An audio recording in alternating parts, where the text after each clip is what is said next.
You have to become a bit schizophrenic. In one room, you encourage the woman who has a slight irregularity in the heartbeat of her baby that it's not important. In the other room, you assure the woman on whom you just did a saline abortion that it's a good thing the heartbeat was already irregular. All of a sudden, you notice that at the time of this saline solution, there is a lot of activity in the uterus.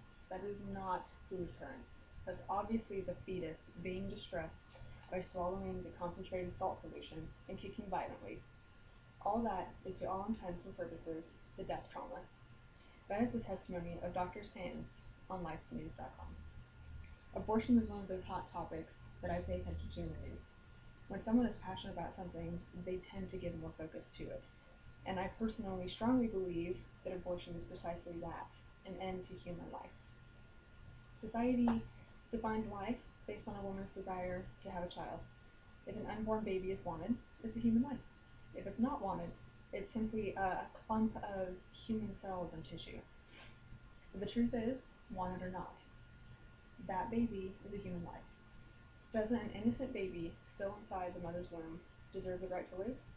The only innocent individual in this messed up triangle is the unborn baby. An unborn life is not a fetus or a clump of cells.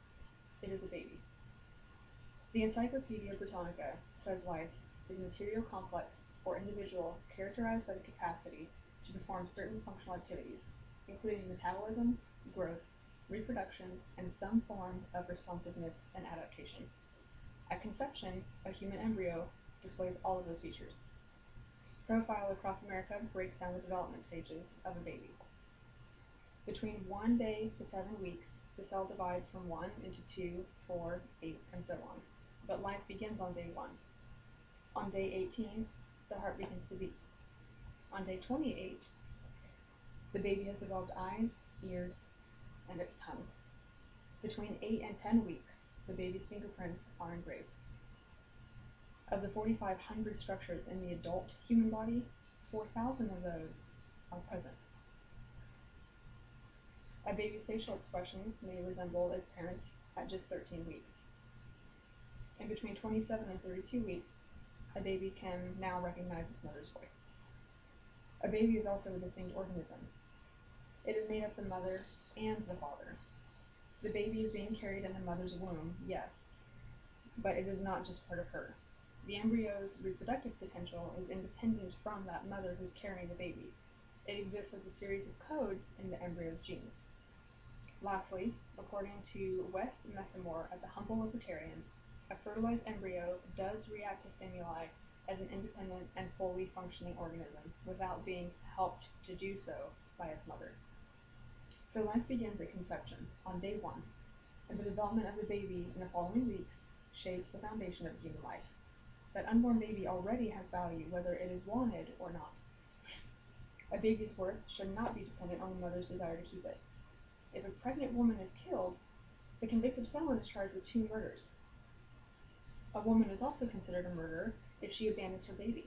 The teenagers that we hear about at prom who dumps her baby in the trash can is considered a murderer by doing that. But if a woman goes to a clinic and has an abortion, then that's okay, right? It's not murder. Babies are also aborted at full term, that's 39 weeks. They are completely developed. But premature babies are born and survive at just 24 weeks. Premature babies have been delivered at 6 months and survived. But now we have partial and post-birth abortions. An unborn baby is an innocent life, and that's as innocent as it gets. It didn't make the choice to be created, so why should its life be ended? Society sees an abortion as a means to free a woman from responsibility and an unwanted burden. But the truth is, an abortion can prove to be a greater burden than an undesired child. Abortion doesn't only end the baby's life, it can end the mother's. On a physical note, it increases the risk of breast cancer. In an article called 3 Ways to Make the Pro-Life Argument to People Who Don't Care About the Child, a correlation is made between the mother's health and abortion. Breast cancer is a modern plague on the women of our society, and abortion is augmenting that power. To be pro-abortion and simultaneously set against breast cancer is to say that the lack of a child is worth the risk of a terminal illness. That makes no sense whatsoever. Sorrow, quite apart from the sense of shame, is exhibited in some way by virtually every woman for whom I have performed an abortion. The sorrow is revealed by the fact that most women cry during the experience.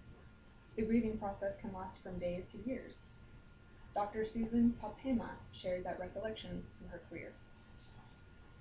A study revealed that women who had undergone abortion had an 81% increased risk of mental health problems as well. Priscilla Coleman shared that startling fact in Abortion and Mental Health in BJ Psych. Doctors and their professions are supposed to be looking out for the safety of individuals, not harming them. The health of a woman is the highest priority in the pro-choice movement, yet there's an attempt to increase the availability of that which makes a woman sad.